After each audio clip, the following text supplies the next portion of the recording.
বৈষম্য বিরোধী ছাত্র আন্দোলনে কোটা সংস্কার আন্দোলনকে কেন্দ্র করে উদ্ভূত পরিস্থিতিতে যখন সারা দেশ উত্তাল, তখন তাদের দাবি সঙ্গে একাত্মতা প্রকাশ করেছেন নানা শ্রেণীর পেশার মানুষ।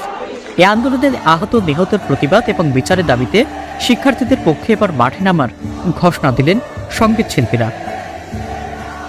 শুক্রবার 2 আগস্ট রাতে ওয়ারফেজ শিরোনামহীন চিরকুট, মাইলস, জলের গান, কার্নিভাল সহ বেশ কিছু ব্যান্ডের পেজে এমন ঘোষণা দেওয়া হয়েছে। এই কার্যক্রমের নাম দেওয়া হয়েছে গেট আপ স্ট্যান্ড আপ। অনেক শিল্পীরাও এটি তাদের টাইমলাইনে শেয়ারও করেছেন। পোস্টে ঘোষণা করা হয়েছে শিক্ষার্থীদের দাবির প্রতি একাত্মতা জানিয়ে শনিবার 3 আগস্ট মিলিত হবেন তারা।